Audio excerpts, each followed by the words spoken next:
Você está no canal Querida Planta e hoje é dia de falar de uma planta brasileiraça. É a vez da flor de maio, que também é conhecida em Portugal como cacto de Natal.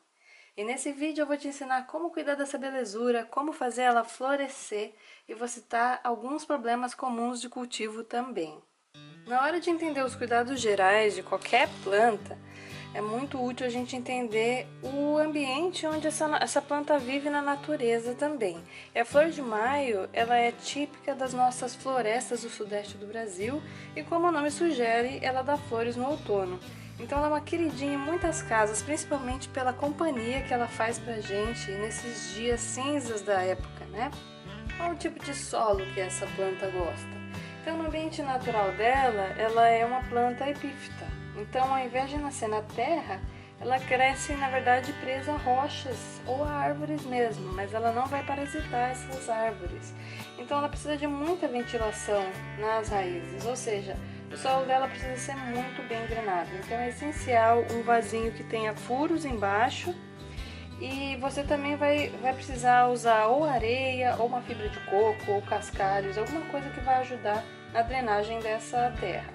Ela floresce muito melhor em vasinhos menores aqui, com menos espaço, mas se você precisar mudar de vaso, você precisa fazer isso depois da floração também, senão ela vai abortar as flores, que é um mecanismo natural de várias plantas, assim mesmo como as orquídeas. Ela prefere uma temperatura entre 15 e 25 graus, nem muito quente, nem muito frio. Na hora da rega, vale lembrar que essa aqui é uma planta suculenta, ela faz parte do grupo dos cactos, então ela não precisa de muita água. E ela não vai tolerar água no fundo do pote, então a frequência da rega vai depender muito do seu clima. Mas é muito importante você deixar a terra secar durante as regas, né? Isso vai variar de acordo com região para região, pode ser semanalmente, a cada 15 dias. Para vocês terem uma ideia, eu moro aqui na Irlanda, frio demais nessa época do ano, eu rego essas plantinhas uma vez ao mês. Mas dito isso, ela gosta muito de umidade também ao redor dela, então vale borrifar uma água ou gerar umidade de alguma forma ao redor da planta, que ela vai se beneficiar muito disso.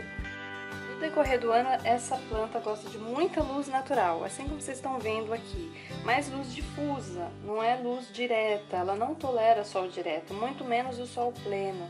E se elas ficam no sol, as folhas vão começar a ficar desbotadas, às vezes elas ficam avermelhadas, mas ela também se adapta a baixa luz, menos luz que isso, só que isso não vai favorecer o florescimento da planta, né? Ela vai ter mais dificuldade para florescer.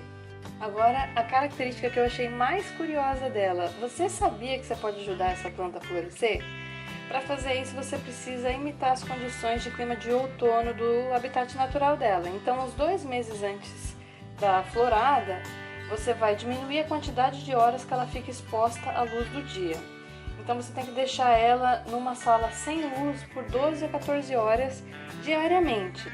Se possível, você precisa diminuir a temperatura ao redor da planta também. Então, se você tiver alguma sala mais escura na sua casa, com uma temperatura mais baixa, o mais próximo possível de 15 graus, é o ideal. Mas se você não consegue reproduzir essa temperatura, você pode deixar a planta no escuro por 14 horas ao invés de 12, que também vai ajudar. E você também precisa diminuir a umidade ao redor da planta, então pode parar de borrifar água nas folhinhas.